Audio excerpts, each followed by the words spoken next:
94.3 WYBC, the rhythm of the city. It is the electric drum. Another great episode on another great Sunday evening where I hope you're having a wonderful day. It's being good to you.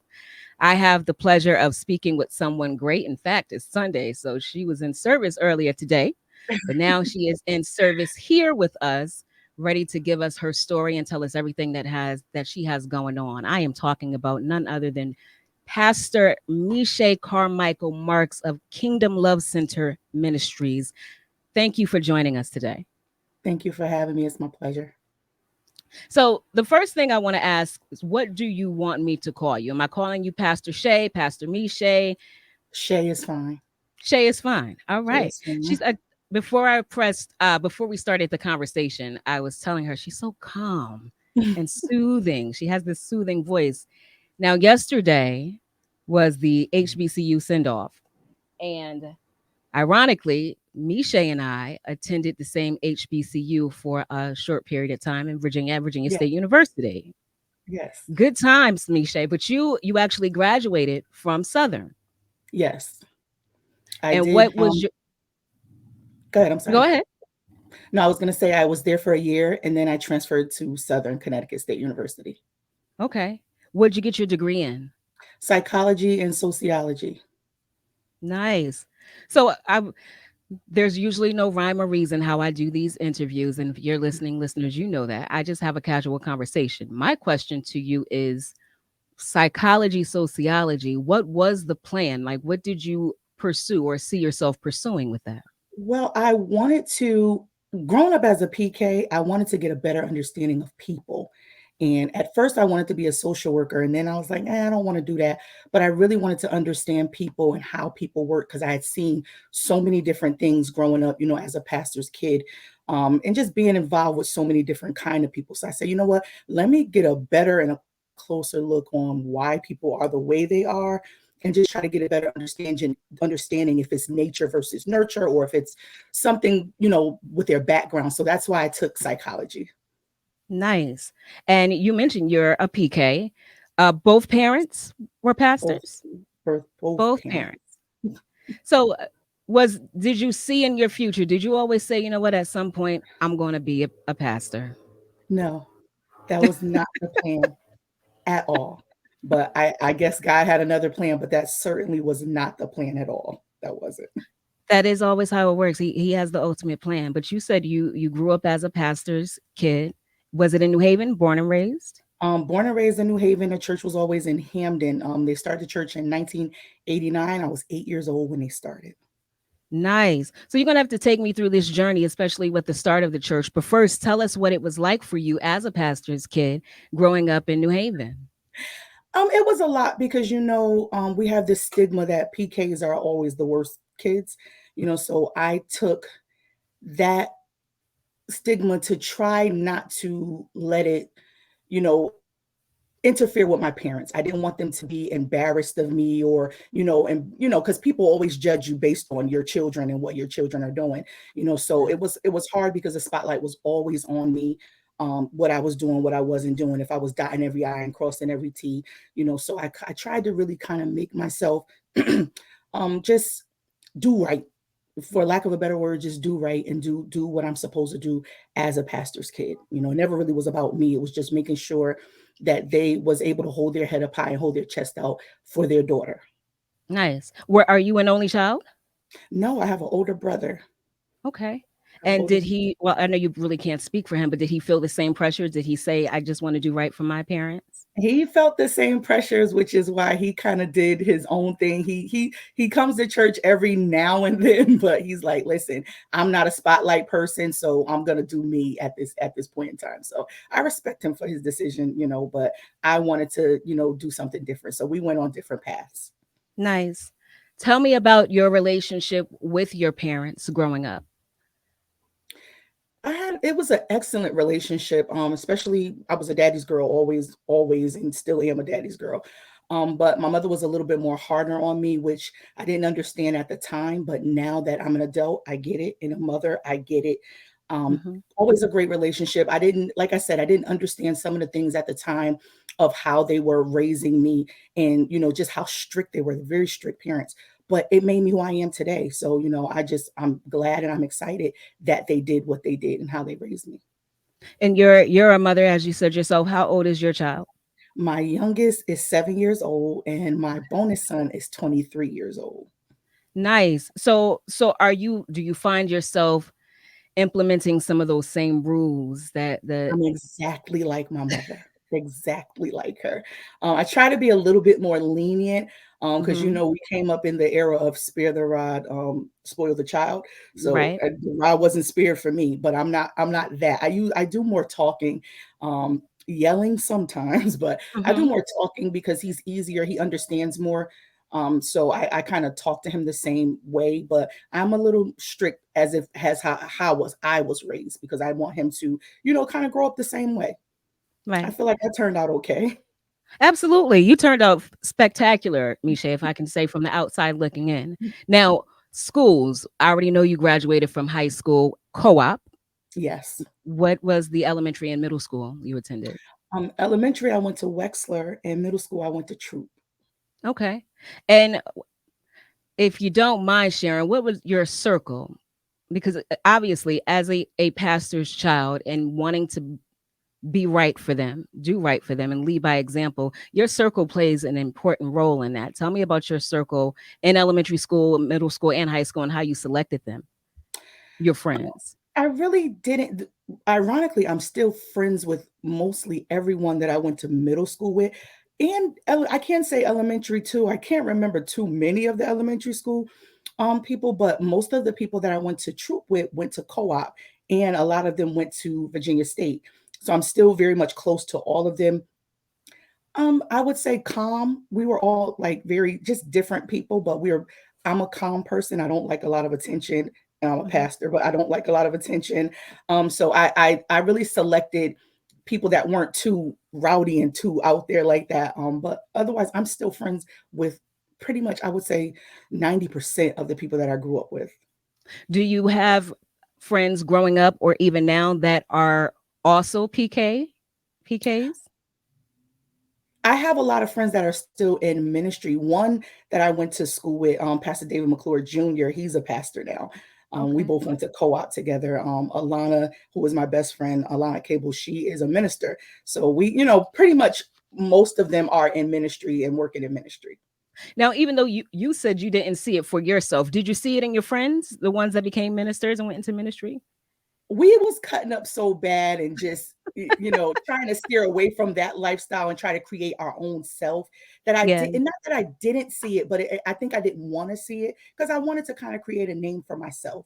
I didn't want to always be known as bishop's daughter or pastor's daughter, but it followed me, so I guess I couldn't run much longer from it. Mm-mm, not too far. Yeah. Especially after the church, you said that they built the church from the ground that they started this church. What year was it? On the ground of 1989. Wow. And from what you can remember, you said you were 8. I was eight, What from what you can 8 years old. remember, what was that like? It How did was it make you feel? Let's start here. How did it make you feel as an 8-year-old to see your parents start a church from the ground up? It was a lot because, as a kid, I had to really share them with a lot of people, so I didn't really Oh, understand that aspect of not being able to, be with them as much as I wanted to because I had to share them pretty much with the world, pretty much with the whole community, so I didn't understand it, but as I got older, it was something that I wanted to shy away from because it was a lot, mhm. it's pastoring is different now, but back then it seemed like we was in church every single day, and I was like, "Listen, I've had enough," but it's made me like literally made me who I am today. If I didn't have that, I really honestly don't know what type of person I Mhm. would have, turned out to be. So Yeah. it was a lot growing up, but I thank God for, that for what they did for me. Did they bring you in on the plans for it and say, Miche, this is what mommy and daddy are gonna be doing? When I got a little older to understand, I would Okay. say teenage years, because I started really kind of working a little bit more in ministry to kind of put myself out there, with the youth and, just really trying to help them with the youth aspect because they had so many different other things that they had to do. So I did work in ministry, and they did allow my input on a lot of stuff when it came to youth and what we wanted to do. So that was good for me then, because then that developed my love and passion to work with kids. So It really helped. It really helped. And you're still pretty heavily involved with the youth, right? Yes, that's my ultimate prize possession is the youth. Is the youth.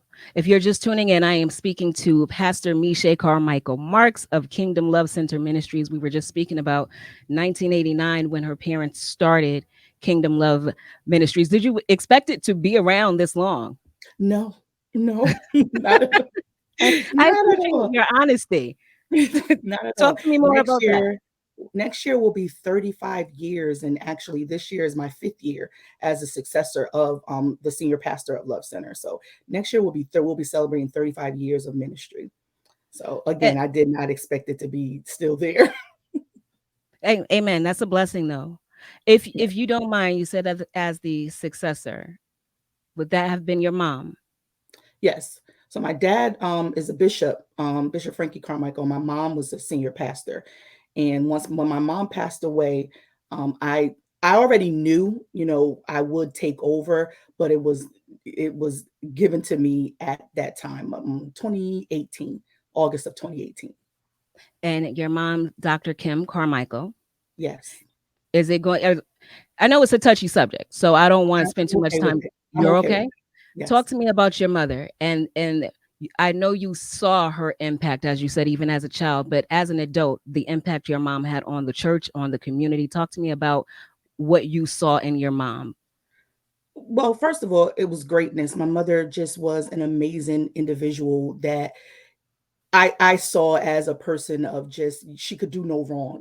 She came from literally humble beginnings, born and raised in New Haven in the projects, and all her motto was, "Can any good thing come out of the projects?" And she really made that a way of life for me to not, be subject to what you grew up with, that Right. you can make a better life for yourself. So just seeing her perseverance and how she was, and she wanted to do everything was in excellence, whether she had it or not. But she made that a way, like I said, made it a way of life for me, that you can do anything as long as you have God, as long as you put God first, you can do anything. Anything is possible. So to see her come from that beginning to see where she had nothing to what she made herself, it was a sad situation because it came so quick, and none of us was prepared, never prepared for death, but we really wasn't prepared. We never even seen it coming. So to see that, and to see her go from this, great person to sickness really taking her body over, it was a crazy adjustment, but we made it through 5 years later, and we're still standing, and the legacy continues.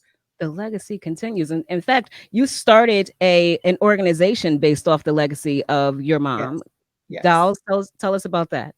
Well, Dow's Daughters of Legends and Legacies is just basically uh when my mom passed away, at first my aunt, her sister had passed away, and it was like the first real big death that we dealt with in our family, and we really didn't know how to handle that. It was my cousin's mom, and when she passed away, it was a lot to handle. And I didn't know how my cousin felt until I dealt with the situation. And I knew then that we needed a support group. We needed, because people don't know what that feels like unless they're in those shoes, unless they walk in those shoes. So I wanted to create a support system to help women that at first it was women that have lost mothers, but now it's basically people that have lost parents, because Yes. it's such a hard it's like a wave. Grief is like a wave. It comes, it goes, it just it's always there. But to have somebody to support you and somebody you can talk to, it really helps to move along and to keep it going. So we created Dials as a support system to be able to help people that are going through that journey, because it's a lifelong journey. And this was your mom's sister that passed away first. Yes. Did they pass close to each other? Actually, 5 years, it was 5 years later. My mom 5 years passed later. 5 years after her sister. And do you offer at Kingdom, at the church, Kingdom Love Ministries? Do you offer grief counseling there? We just started, I just started something called Overcoming, something that, not to say you've overcome it, but to know that you can continue to overcome different things in your life. So we just started something based on, being able to go through grief successfully. Yeah, yeah. I, I'm. It's interesting to hear you put it like that because as someone that has suffered a loss, is can you move on successfully? Because I still feel like I walk around with a hole in my heart every day. Let me tell you, it only helps me. God is the only thing that helps me, Amen. because there's times when I can think about it, a thought could come, a smell can come, and I'm done, but Mhm. I think about God and how he's held me, and he's able to fill the void, that I deal with. And that's the only thing that's kept me. Or we always, say, just little sayings that we say, if it had not been for the Lord on my side, I don't know where I'd be. They said that a lot as a kid, but now as an adult, I realize that that is the truth. You Mhm. have to, if you allow it to take you over, you just stop. It's no point. It's no point. You're just existing. And I want to live. I still want to live. I have things that God has promised me. I have an assignment that God has given me. And if I allow grief to overtake me and overwhelm me, I can't move on successfully. So I know Yeah. that it's something that my mother would have wanted me to do. As hard as it may seem, I know that God still has a plan for my life. So I utilize what I've learned in the teachings that my mom has given me to go through grief successfully. It doesn't stop. It's grief really is love that you can't, that doesn't have anywhere else to go.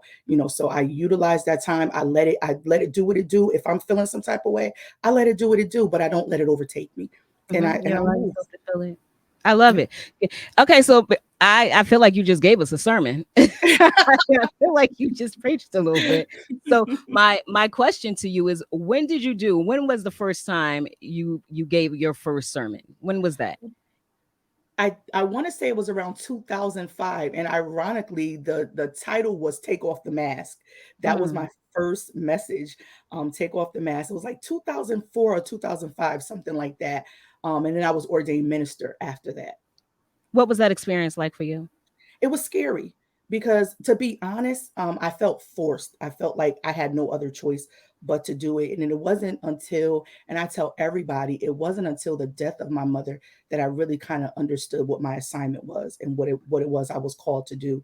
And getting a relationship and knowing God for myself. I always tell people that God was a friend of a friend. He was my mom's. I really understood him through my mother, but it wasn't until my mother passed away that I got a relationship with God for myself and really Mm. understood and really took him, for my own. And that's where it just flourished from there. So I told him I'm really saved now. Like before I was saved, but I'm You're not safe, saved safe, now. safe. I know this growing up, they say some of us are living off of the prayers and the coattails of Oh our yeah. grandmothers Oh and our yes. mothers. So yeah, I understand where you're coming from with that. Misha, I don't want to get to it too quickly, but there are other ways that you are continuing on with the legacy of what your mom created. Like you have Mhm. the PK Foundation, which is what Yes. she started. Hmm. Hmm. Tell me a little bit about the PK She Foundation. started the PK Foundation. At one point, it seemed like it was so many bouts of cancer in our ministry. I want to say about 14 or 15. And it just seemed like that there was no resources or no support system for that. So my mom started the PK Foundation as a resource to help women go through their journey through cancer, whether it been, giving money, paying for utilities, making sure they had rides to appointments to and from, giving them the ability to continue daily life as normal.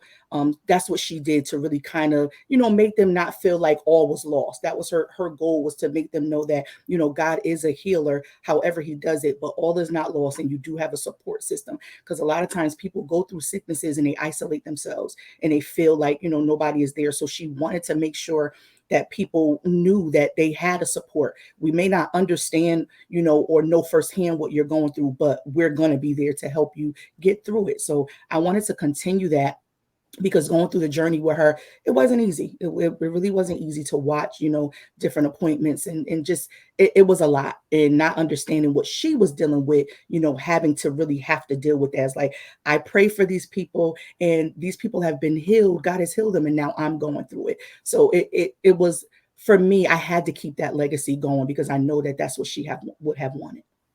What are your plans for the future for that foundation? Do you have any forethought Well, for the that? plans really, for me, is to make it more worldwide, so that people can understand the implications of not really taking care of their health. We're a lot of times when you're in ministry, you don't really have the time to take to really go to the doctors and just see different people. So we want to bring the doctors to you, Yeah. and just having appointments available, getting the mammogram buses and having doctors to be able to come and really talk to you to understand what it is to really take care of your health, because health is really wealth. We think about, having money and having getting to the bag and doing all kinds of stuff. And it's like, but if you're sick, what happens? And that's one of the things I want to make sure people understand, because I was one of those people that's scared to go to the doctors and scared, of different things. But after my mom went through what she went through, it was like, nah, you gotta get yourself together. So that's Yeah. for the future. I want to be able to, work with even those that are underserved, those the community that is underserved, that don't have, are not able to, go to the doctors as normal. So we want to bring the doctors to the community so that we can have a better understanding of how to take care of us. And you're already doing some community work. Like if I'm understanding correctly, you're going into the prisons already. You have a Oh food yeah, bank. they've been doing that. Okay. Okay. And Mhm. then you have a food bank. Is the food bank operated from the church? Yes, the food bank is operated from the church twice a month. They give so many groceries out, to the point where people, um, they want to come weekly. So we're trying to get it to the point where we'll be able to do it weekly. It is a lot of work, and it takes a lot of manpower. So Yeah. we're looking, to be able to move that forward and do it weekly. But right now we're twice a month. Okay. But if somebody wanted to volunteer their services, whether they attend the church or not, would they be able to Oh, yeah. do so? Oh yes. Oh yes. Okay. And just reach out to the church for that? Yes. Yeah. Okay. All right. Again, I'm speaking to Pastor Me'Shea Carmichael-Marks. I want to call her Shay, but this is Just Pastor call me Me'Shea. Shay. I am Shay. Shay. I tell everybody, I said, my mother named me Me'Shea. I know my name. I know who I am. And it has nothing to do with a title at all. Okay. I am I Me'Shea. know. I love that. I love. All right. So Shay, what I know about you personally is you can sang. So are you still singing? No, I am not. I am not.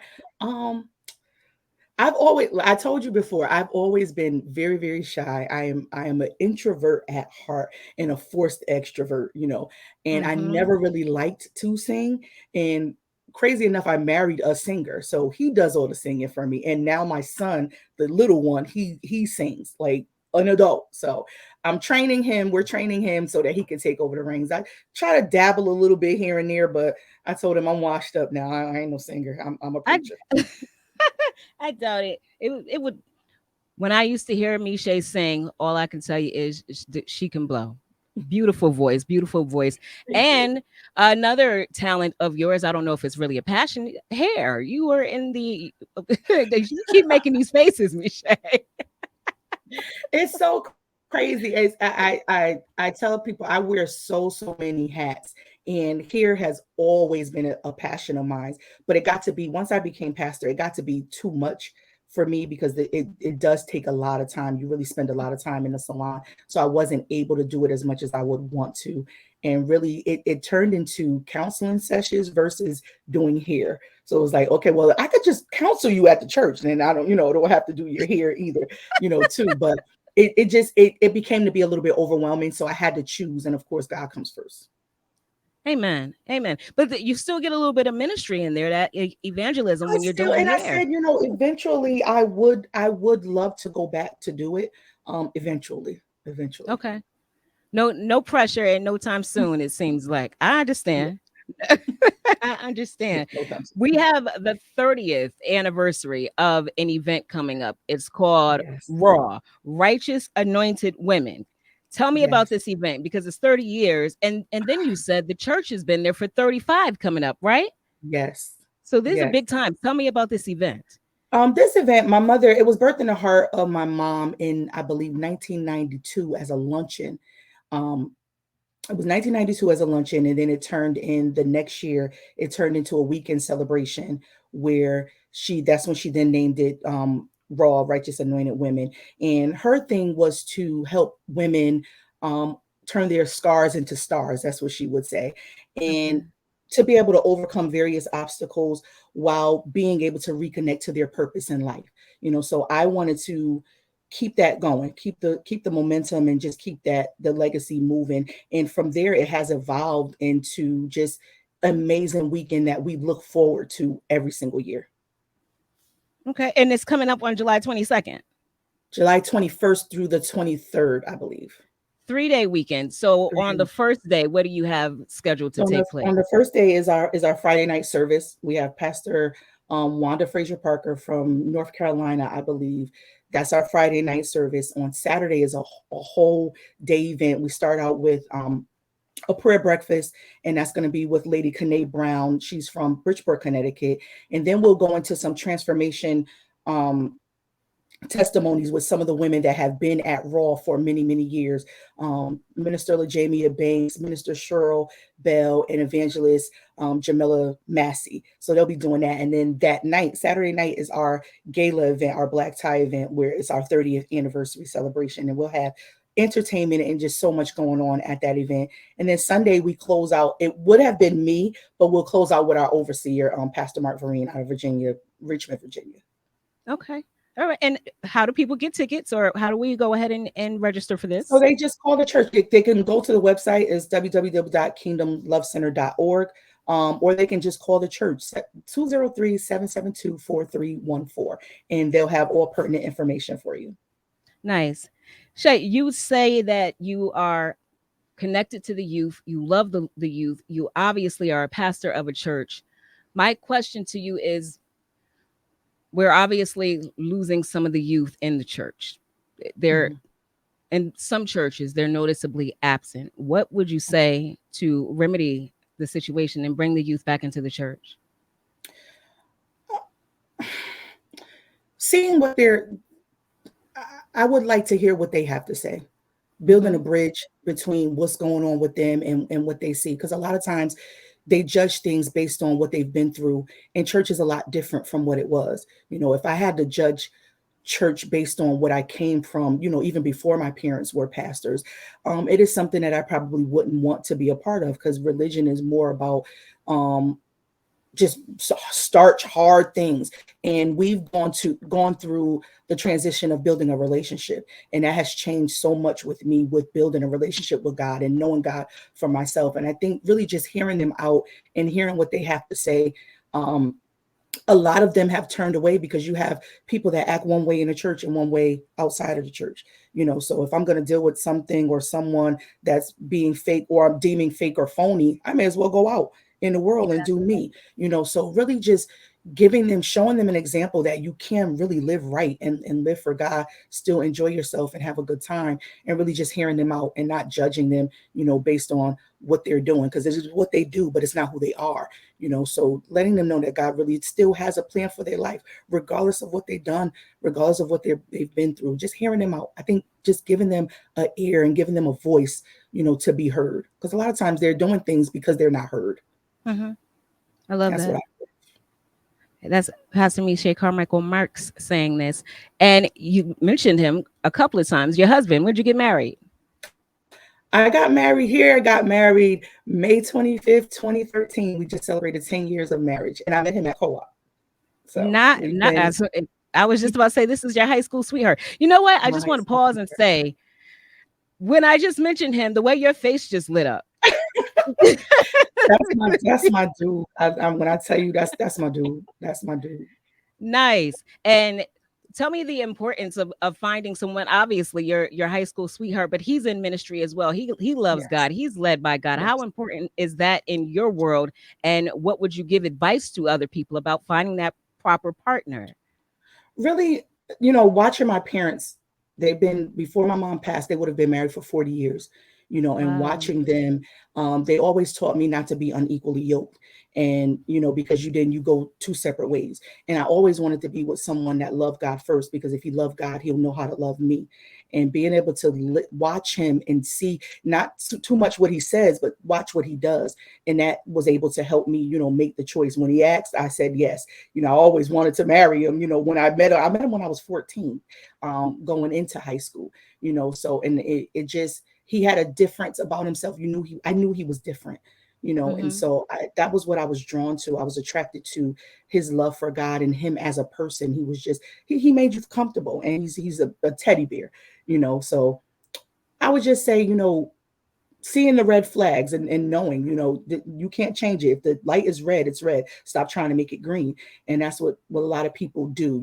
They try to go through a red light when because they think it's green. It's not green. So he showed me him, and and he's never changed. He's been the same way ever since I've known him. So I knew, we was gonna be dope together.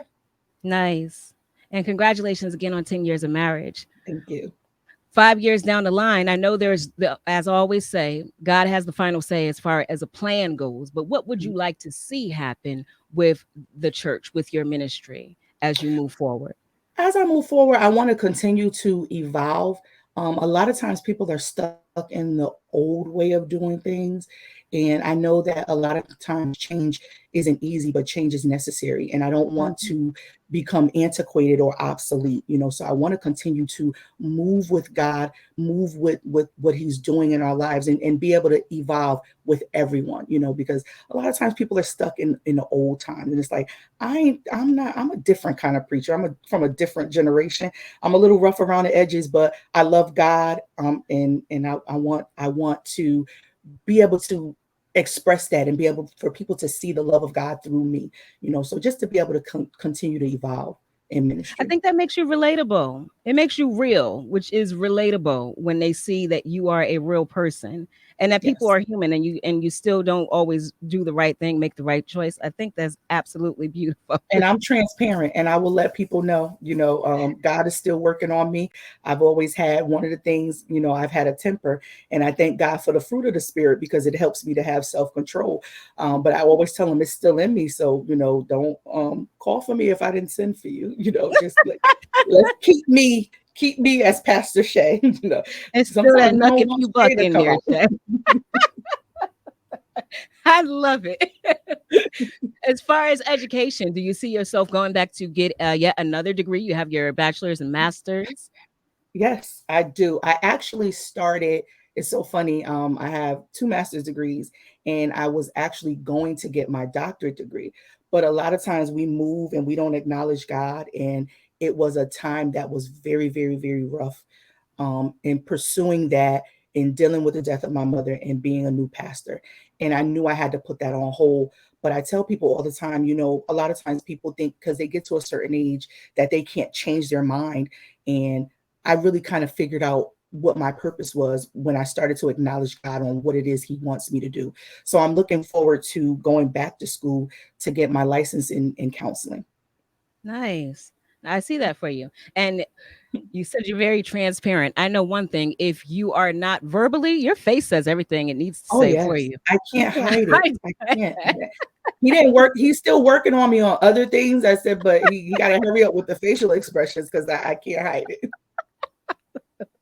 I absolutely love it. Shay, before we leave, is there anything you want us to know about this event, about dolls, about the PK Foundation that's imperative for us to know before we part ways? Well, first of all, Raw is a transformation. It is a transformative event.